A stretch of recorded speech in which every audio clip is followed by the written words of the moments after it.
You're now listening to Blerdkast, presented to you by Blerdography.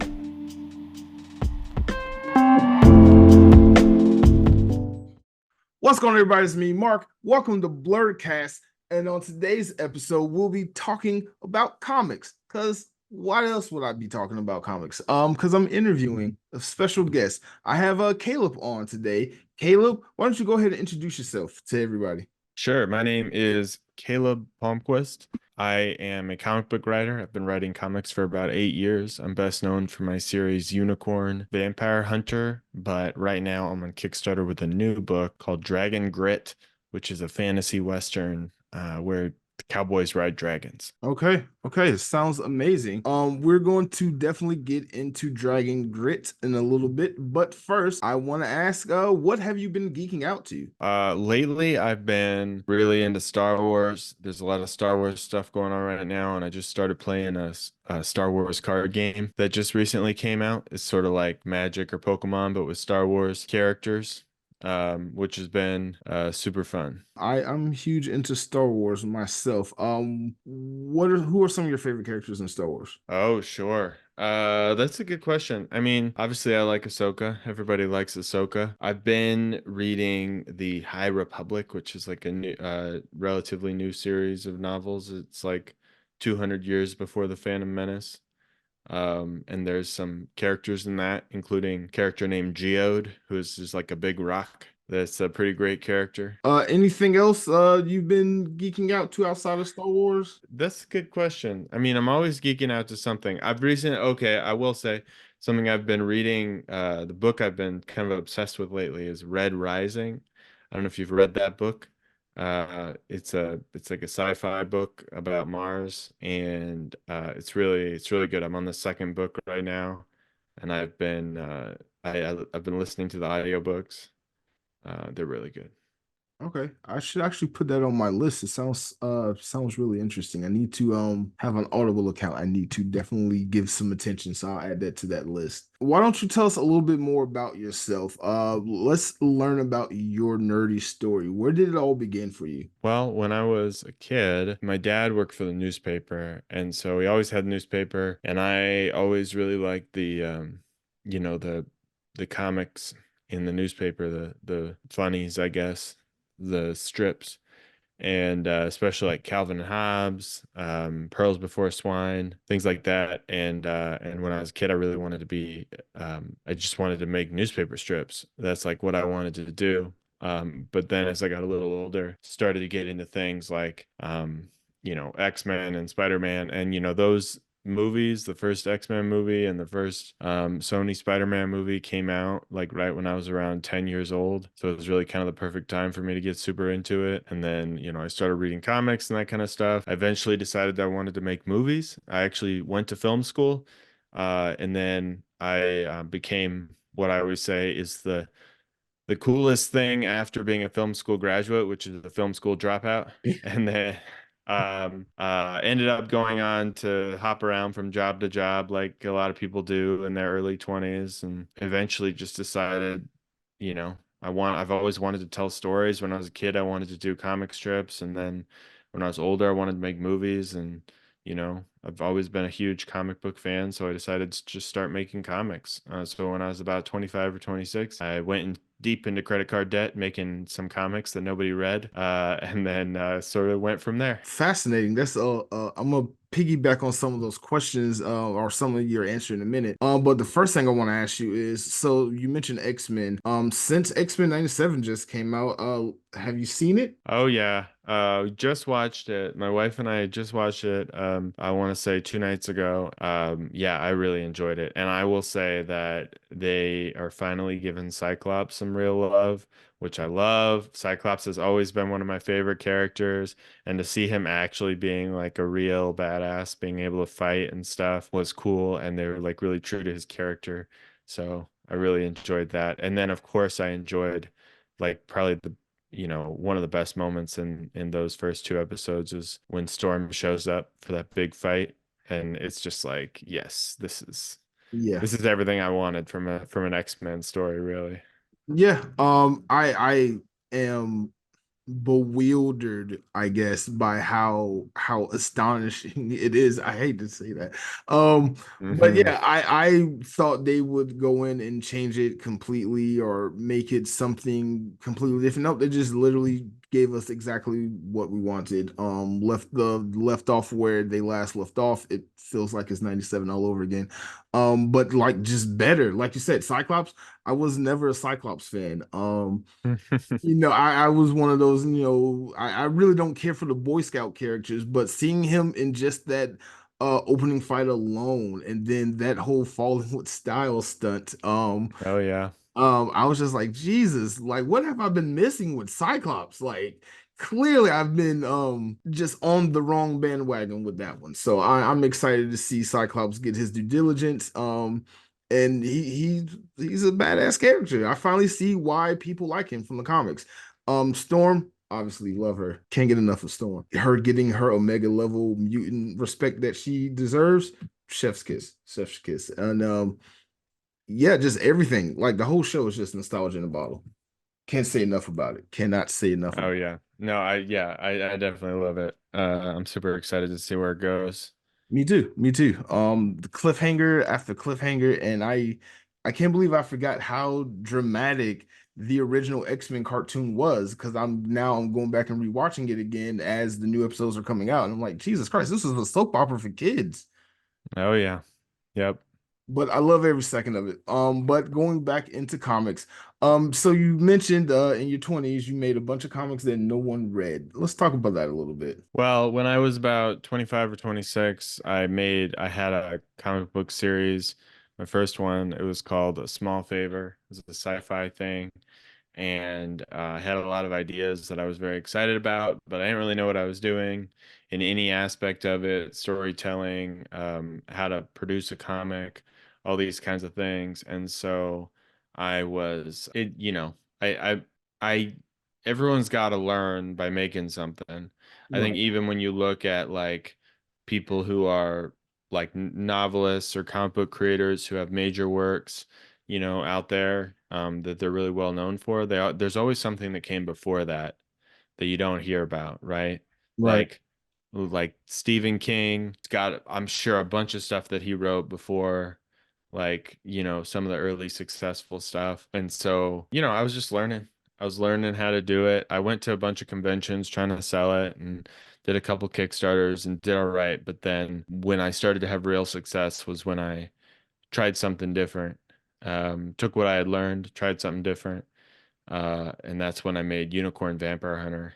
And that first book I launched about 4 years ago, and I was in my late 20s at that point. But I got that, and that was like one that really got attention. But sometimes you got, like I said, you got to cut your teeth, and you got to learn by doing. I agree. You said you learned a lot from those first comics and then you did something different. What exactly did you do different with your first success? That's a good question. What did I do different when I had my first success? I would say there's a few things that I did different.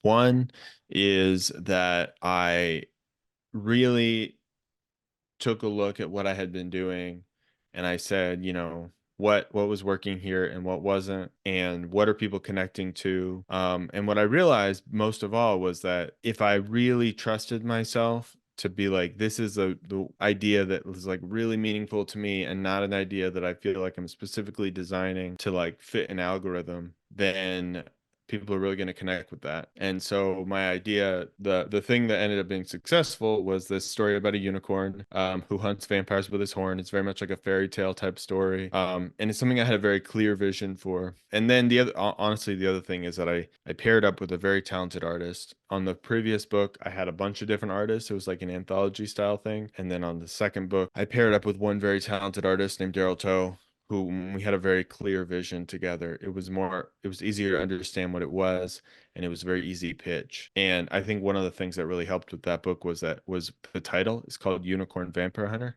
It's Mm, very clear what that's about. right. And my previous book had been called A Small Favor. And I'll give you $100 if you can tell me what it's about if you haven't read it. Because like, how could you possibly know? I don't think it's always the best idea to give your books a gimmicky title, but for me, it worked for sure. Let's just talk about it. We're going into the main topic now. Just making comics altogether. You are a writer and Mhm. you love making comics, obviously. Did you go to school for sequential art or anything about making comics, or writing in general, or you just kind of just wanted to do it and jumped into it? I went to school for film. I ended up leaving film school. I did eventually get a degree in English, which is like a pretty generic nerd degree. And so I suppose I have like some level of training and storytelling from being in film school. But really I'm self-taught. I've always been a big reader and I've always wanted to write. And you know, I also was definitely helped out by books like who's that? Brian Bendis wrote a book, and I forget the title of it, but he wrote a book about writing comics, which is very useful to me. And then I'm a big believer in when there's a very successful author who's written a book about how to write books. I really love those kinds of books. And I don't take them as gospel, you know, I just read them and I try to take what I can from them. The ones that I'm not a big fan of are when people who are not huge successes and they write a book about how to write a book, and then I just think they're pulling a grift on me. But certainly I read like Hemingway's book about writing. I read Stephen King's book about writing, Brian Bendis, you know, other people like that, which was helpful. But yeah, no, I mean, I don't have formal training. I just always like to write, and I kind of figured it out. And then, you know, it's also about community though too, because nobody does anything in a vacuum. I mean, maybe you're a genius prodigy who doesn't need to talk to other people to ever figure out how to make stuff good. But for me, it's all about building community. I've worked with a lot of people in comics, and I'm always talking to people about craft and about marketing and all sorts of other stuff. Other people who are just like me trying to figure it out. I would say I taught myself, but also I use the resources of a very helpful community. Tell us a little bit about Dragon's Grit. Let's tell us about the story. What can we get out of Dragon's Grit? So Dragon Grit is a fantasy western.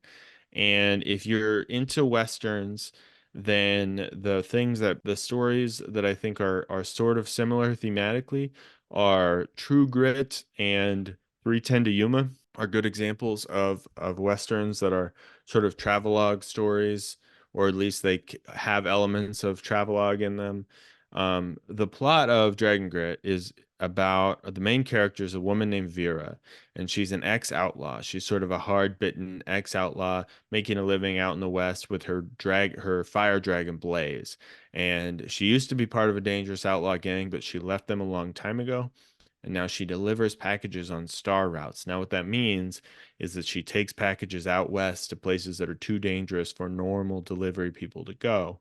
She has to defend the packages. But because the railways are coming in, her job is becoming obsolete. So she has to look for new ways to make money. She runs into a young man who has been studying out east. He's kind of a rich young man named Robin. He just inherited his father's estate right on the frontier. And part of that estate was an old mist dragon named Chanterelle who keeps wandering off and he doesn't know why. Vera figures out that it's because she's dying and she's trying to get back to her dragon graveyard because elephants have elephant graveyards, dragons, wild dragons in our story have dragon graveyards. And so eventually Vera agrees to take on the job, but they have to go on foot because Chanterelle's old and her wings don't work anymore. And then the big wrinkle in the story is that while they're going across the wilderness, they're being tracked and followed by a gang of outlaws that's led by an old rival of Vera's named Jack. Traveling across the West with dragons, encountering wild dragons, and also being pursued by bandits. So you can expect shootouts, you can expect all sorts of different types of dragons. And also we've got that kind of dynamic of like a cowboy and a city slicker kind of working together and learning lessons from each other. That's actually really fascinating. And I think like you kind of dug into like a weird fantasy world because everyone loves cowboys to some lesser extent, and the whole cowboys versus alien thing that came out a couple of years ago. So throwing dragons into this, gives it a whole new dynamic. And that actually, like, I'm really interested in just wanting to see this world you created. Speaking of this world you created, how did you get the idea to tell this story? Where did it come from? So this comic was actually co-written with my wife, Lorelei Jonason. She's a novelist and she loves dragon stories and fantasy stories, and I love westerns. And we wanted to write something together. So the original inception of the idea is that we wanted to write something together, and we weren't sure what it was going to be.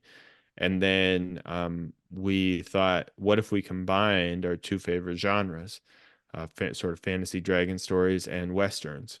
Um, and so that's where that came from. And then she had the idea for the main character Vera, and her dragon. And then I had an idea for the villain of the story, the bandit Jack, and his dragon Ruin. So Jack is kind of based on um, Johnny Ringo from the movie Tombstone, a little bit. So yeah, it was basically just combining our two favorite genres into one thing. Is this the first project you've collaborated with your wife on?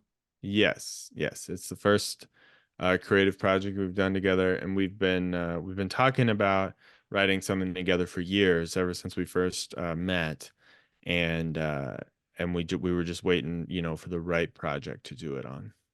Okay. And what is it like working with your wife on a project like this? I'm sure you have some interesting stories to tell.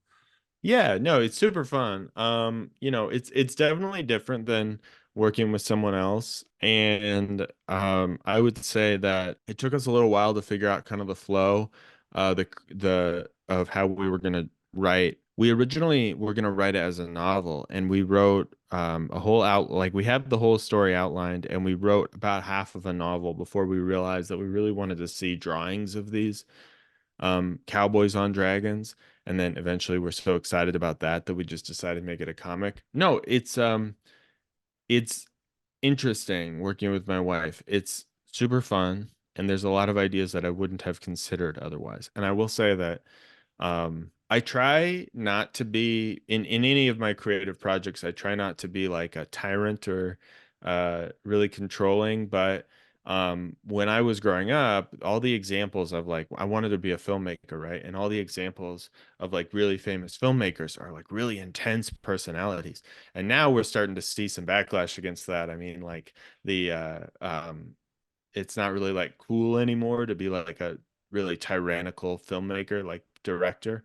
But when I was a kid, it was like people like James Cameron were like, I mean, that was like the coolest you could be. And when I went to film school, I remember hearing stories. I had a professor who worked with James Cameron on Titanic, and they say he said they called him Iceman because there would be like fake ice scattered all over the deck of the Titanic, and he'd be screaming at some crew member because they screwed something up, and he was just like furious. And so when I was a teenager and even in college, I really thought that you had to be like loud and in charge, and like everyone has to listen to me.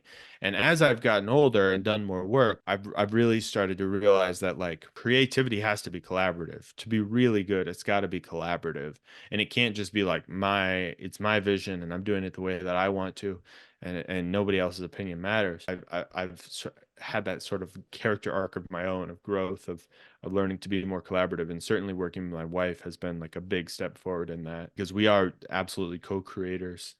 So it can't be, even more so than my other books, can't just be like me pushing my vision through, because it's something we're building together. Gotcha. That's understood, and I agree. I do think you have to be collaborative and be willing to listen to other people's input when working on projects, especially something like this or like a film or something like that. Experiences and viewpoints and things like that. All that matters and goes into making like great works of art. Nobody can do it alone, especially in like these industries, film and comics and things like that. So that's great. What is your favorite part of the creation process for making a comic, especially when it comes to Dragon's Grid? What was your Uh, favorite part of the creation process? that's a good question. I think that getting art back from the artist is the most exciting part. When I first get to, those concept art and then like starting to get pages back is really cool because that's the moment when it's like, oh, this idea that I had in my head is like really becoming a real thing. People talk about the excitement of getting comics, like when they make a comic and then they get them in the mail, they get their physical copies, and that's definitely very exciting. But for me, the first really high point is that getting that art from the artist, especially when I see, that they've put their own spin on it and really added something to the world. I think that it's always very exciting. So let's talk about your illustrator and the art that went behind his that went into making Dragon's Grit. Yeah, so the artist on Dragon Grit is Kay Woolhiser, and she's someone I had worked with before on a book last year called The Knight and the Lion, which is a fantasy adventure book that's actually a retelling of a 13th century King Arthur story by the same name. And she did really great work on that. And we had been talking about making Dragon Grit into a comic, and we were looking for the right artist. And then she was finishing up her work on my King Arthur story, and I asked her if she was available. It was really a great match. Little did I know she loved drawing dragons. And so it was a very good fit. And her art style is really incredible. Um, she puts a lot of detail into the work, a lot of emotion into the work. One of my favorite things about Kay's work is that you can see the emotion on the characters' faces. You can feel it. Uh, and so, and then she does great with work with creatures like dragons and with backgrounds. I think it feels almost painted coming to life as a Western, which is really exciting. So I ask everybody this who comes on my show, especially when it comes to the comics. Since comics is both visual storytelling of both writing and visual art, I like to go into the debate of what's more important to comics and graphic novels and sequential art. Is it the visual arts, meaning the art that the illustrator or the artist would create, or is it the story and the dialogue, the stuff you would create as the writer? Well, I mean, it's a marriage of those things. So a comic can't exist without both, but I will say that the art is more important. I think that's like hands down very clear to me is obviously like I think people like my comics because I tell good stories and I understand how to do art direction and things like that. But without the beautiful art, then it's not even a novel. It's like a short story. It's like I think without art, comics don't exist. So I think yeah, art is clearly the more important part. I understand where you're coming from. I can definitely relate to that, but there are some comics that kind of have lackluster art, but the story that is being told is really great. That makes it kind of intriguing. Like, I don't mean to crap over this graphic novel, but The Walking Dead, for example, it has a great story, but visually, it's just is not what you would expect from, say, a comic or a story being told in that way. But then you have something like Marvel comics, DC comics, where the art is just amazing, especially post Steve Ditko era and all this and that. The art just explodes all over the page, and you can get a lot of good storytelling visually, but you still need the writer to direct the artist into how to have these characters interact. So I get what you said at first. It's a marriage. But I can kind of agree. As an artist myself, I kind of agree. The art is maybe a little bit more important than the storytelling. But again, like I said, it's just a little fun debate question I like to ask everybody who comes on my little podcast here. Yeah, totally. Going back to your illustrator, what made her perfect for this comic? Well, I think just the fact that she loves dragons and the fact that she's really great at atmospheric scenes.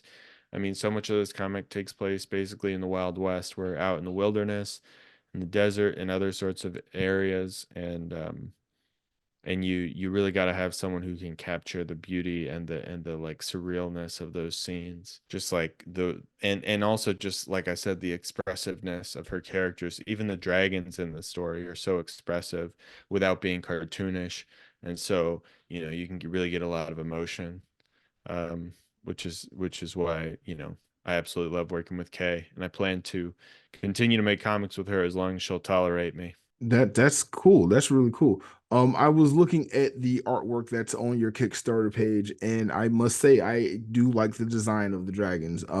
Like I said, I'm an artist myself. I used to, as a hobby, draw dragons for fun. So I get it. I get it. Those dragons are cool. I like them. You've been making comics for a while now. You've started so long ago. So what is the difference in between the creation process of your very first comic that you've done, your unsuccessful ones, versus this one? Well, I mean, there's a lot of differences. I mean, when you're first starting out in any new skill, you don't really know what you're doing. You're stumbling through it. Even if you're reading books or watching videos about how to do it, you're still really stumbling uh, in while you figure it out. And then the more you do it, the more you do it again and again and again.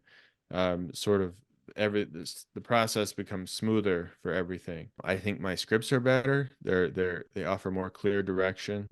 I also think my storytelling is tighter in general. I don't start stories thinking like, oh, I'm gonna have like, this is gonna go for 50 issues or whatever, which is what I definitely thought at the beginning. I just think like they're mainly tighter and more focused. It's more obvious what the stories are about. I don't keep people guessing. I definitely subscribe to the rule of tell your audience everything that they need to know. Don't hold back information just to hold back information. Um, so yeah, I think the biggest thing is that they're just better. Okay. That's what practice and time does. Okay. What's something you know now that you wish you knew back then in the beginning when it comes to making comics? It's a really good question. I would say start small. Start small is what I would say. If I could tell myself back then, if I could have made that first comic something that was shorter, 3 or 4 issues, I could have finished it, moved on to the next thing, felt good about it. I like to ask everyone about some of their failures that they've have done in the past because you brought up, that you've had a lot of failures. What was the one thing that you learned, especially early on when you kept failing and weren't getting the results that you wanted out of your comics, out of the intended audience, out of collaborating with other artists and illustrators?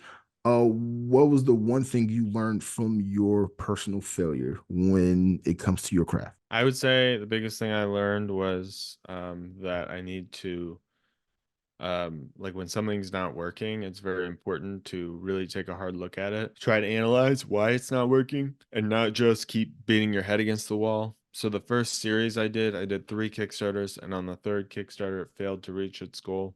And instead of just relaunching that issue, a lot of people told me to just relaunch the Kickstarter. I instead took a step back, put it on the shelf, tried to do some other stuff, and then decided I was going to come back to it later on. And I did end up returning to it, but in a very different form. Yeah, I think the thing that I learned about failure is that you really have to be able to learn from it. You have to be able to take lessons from it. If you get frustrated that you failed and you don't take the time to analyze it and learn from it, then it was useless. But if you do learn from it, then it was worth it. Interesting, very interesting. So, why Kickstarter for launching indie comics? Why not reach out to a large or small publisher since you have experience creating successful comics? Okay, so I've worked with a publisher before. I would say I am open to the idea of working with a large publisher. However, I think I would caution anyone against working with any kind of small publisher, especially one that prides itself on the creator-owned model. And this is my soapbox. Um, and so definitely, people may not agree with this opinion, but this is the strongest held opinion I have in indie comics is you do not need a publisher. Kickstarter is a much better route. I'll tell you with the publisher that I went with, who was like a much lauded publisher that got a lot of good attention. But then I will say the negative stuff that I had happened a little while ago, but just recently they had a lot of bad attention. So you can Google that and figure out which publisher I'm talking about. I will tell you that the payout that I got from that publisher was $125. for total. Now, if you compare that same series that I did on Kickstarter, I made tens of thousands of dollars in profit, not even if you don't count like total revenue. And so now being published by that publisher did get me in front of eyeballs. I have gained some fans from being in the direct market and having people having found that book through that publisher. But the experience was very terrible. They were terrible communicators.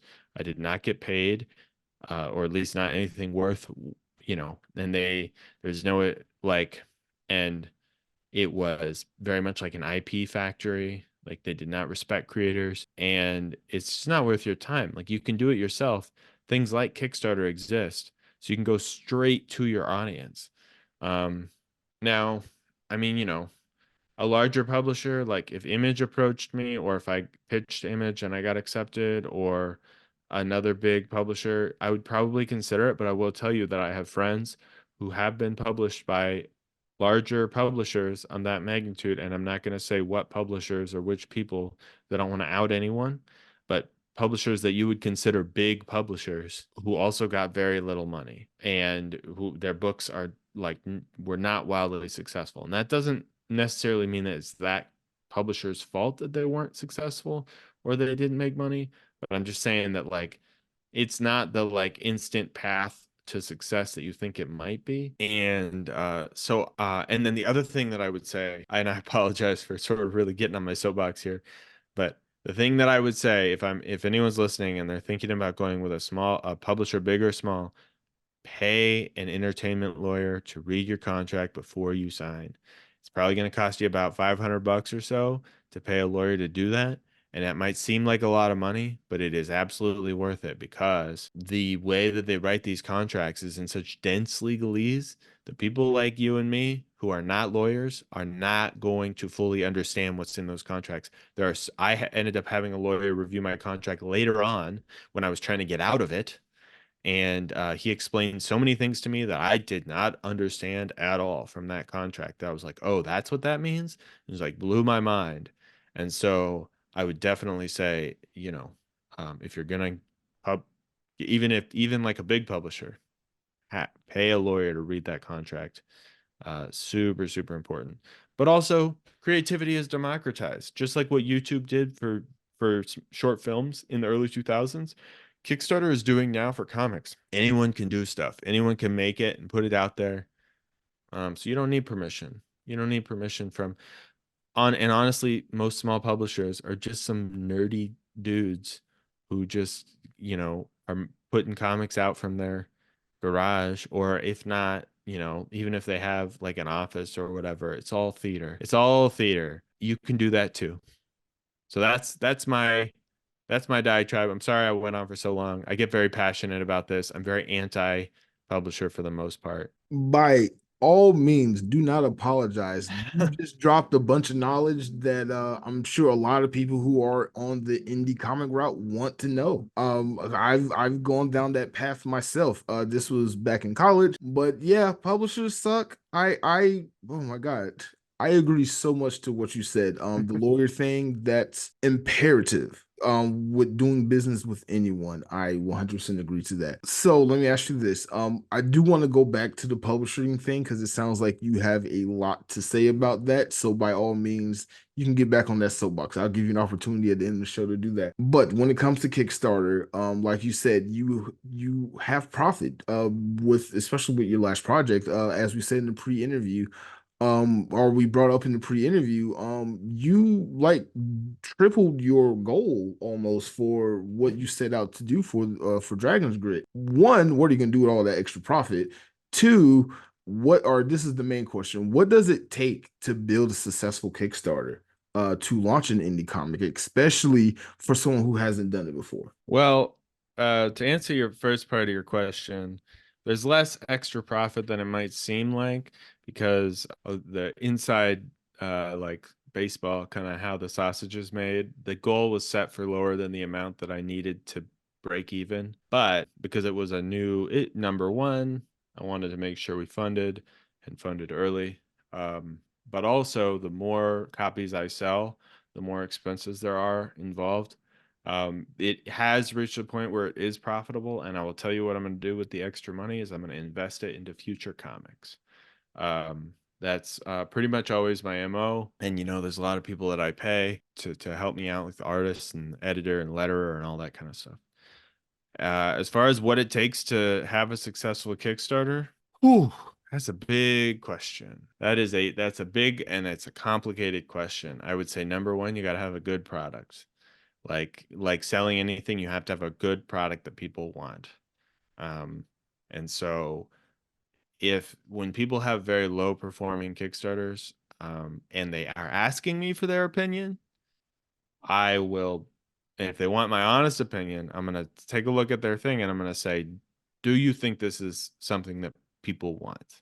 Do you think this is up to the level of quality that people want? And it is an idea that's really exciting to people. Sometimes we get very attached to our own ideas. That's what happened with my first series. I was very attached to it. I thought it was the coolest thing ever. Thought it was going to be the next Star Wars, which of course is silly. But then, so that's step number one. Do you have something people want? Do you have a good product? And then you gotta pay attention to Kickstarter and pay attention to what other people are doing, what's working. I mean, one of the best pieces of advice I ever got was in terms of Kickstarter success, was from a guy named Pat Shand, who is like Kickstarter superstar. And he said, go on Kickstarter, look at projects that are doing well. What are they doing? How are they presenting themselves on Kickstarter? Like, what kind of video do they have? How are they showing the rewards? All that kind of stuff. And take notes, because I could talk on and on and on and on and on about all the different things that I do to be successful. Some of those are very specific to me. Some of them are more general. But if I was going to give you like a quick rundown of things that are help being very clear and direct on your campaign page, don't make it any more complicated than it needs to be. Have clean, simple graphics. Make sure you have a lettered preview of the book so that people can read it and understand what they're getting. Also, get your pre-launch up early, submit it like a month before you're going to launch so that you can start collecting emails on your pre-launch page so that people get notified when the project launches. That's a big thing. Great. Those are all like great, perfect tips. I do want to just piggyback. I can't express how important that first tip you gave was, having something that's people want to see, a product that's worth selling. Kickstarter, again, is just a tool. There's other sites like it, GoFundMe, list goes on. There are other ways to self-publish comics. No one's gonna buy it if you don't have a product that's worth buying. You got to be a salesman. You got to get out of the artsy fartsy thing and get into business mode and be a salesman sometimes. Personally, I've learned this from experience. Artists make terrible businessmen. So it's true. And unfortunately, to succeed on Kickstarter, self-publishing, you have to, if you're a great artist, you're right. It's more often than not, really great artists are not good businessmen. So it's a skill you have to learn, and it doesn't come naturally to a lot of us. right. But you have to embrace that. Be like, have a real learner mentality, a student mentality. Right. Don't go into it assuming you know how to do it. Look at how other people are doing it and learn, because if you can't pick up that skill, you're going to struggle even if you have the most beautiful book in the world. That is true. That is true. So that's why I cannot emphasize that enough. And I just want to kind of add that to it because it is a business. It is a business. People think, oh, I'm gonna just do a comic, and they neglect the business side. They just think it's just all art, and you can just be an artist and do it like that. I mean, don't not saying that you can't, but you got to be really talented and mostly lucky to succeed like that. Because a lot of artists die starving and broke and penniless, and it's only after their death once they start making money and they don't benefit from it. Sure. So let's talk about your Kickstarter rewards. I meant to ask you that earlier, but let's go into your Kickstarter rewards. You have about 10 days left. So anyone listening to this podcast, should still contribute and help out. And there are plenty of rewards and benefits from doing so. So we've got the standard edition of the comic, and then I have two different collector's editions, which are the standard edition and the standard art, and then a variant cover. And those both have foil, like spot foil logos on the cover, plus limited edition numbering, and those will only be available on the campaign. I'm not going to sell them again later, not even on future Kickstarter campaigns. So it's kind of like a unique item that you can get. We also have a sticker and trading card, not a trading card, sorry, a print. And then also you can get all my previous books like Unicorn Vampire Hunter, Vampire Detective in Space, The Knight and the Lion, and Modern Mythology, which are all books you can learn about on the campaign page. Okay, great. Great, great, great. So we are reaching the end of the show. I cannot thank you enough for coming on. But before we let you go, what else do we need to know about you, Mr. Caleb? Do you have any other hobbies and interests out there that you want to promote? I do have a podcast, although it's been on hiatus for a little while because my co-host is having a baby, and that makes things hard. And I have a podcast that's all about all the mistakes that we made on crowdfunding with my friend Alan Dunford. We have about 15 episodes in our backlog, so if you want to go check that out, you can. It's called Crowd Blunders. We just talk about all our screw ups and what we learned from it on crowdfunding. Which is pretty fun. And if you want to find out more about me and all the stuff that I do, you can go to calebquist.com. Yeah, all the information about my comics is on there, my newsletter, which is the best place to find out about my upcoming stuff. I'm not big on social media, but I do update my newsletter every week, and I give free stuff to the people on my newsletter. And I also do have a subscription service if you want to save money on shipping on every Kickstarter, plus get an exclusive comic book and exclusive rewards. I have a subscription service called the Dragon Kettle, which you can sign up for on my website, which again is calebquist.com. And if you just want to read about dragons and the cowboys that ride them, you can go to dragongrit.com or search for Dragon Grit on Kickstarter. If you just Google Dragon Grit by itself, the first result is like an Air Force training program, but the second result is my comic book. So don't go sign up for a boot camp, but go scroll down just a little bit and find that Kickstarter, and you can read it. One side note, what is Dragon's Kettle? Yeah, Dragon Kettle is that subscription program. Okay, okay. So I came up with that well before I came up with the idea of Dragon Grit.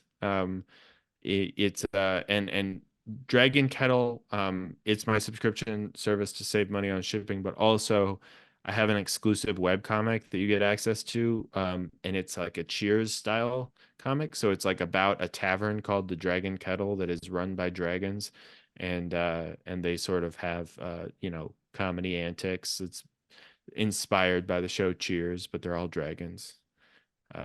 So if that sounds fun to you, and you want to support some of my Kickstarters, you can sign up for that on my website.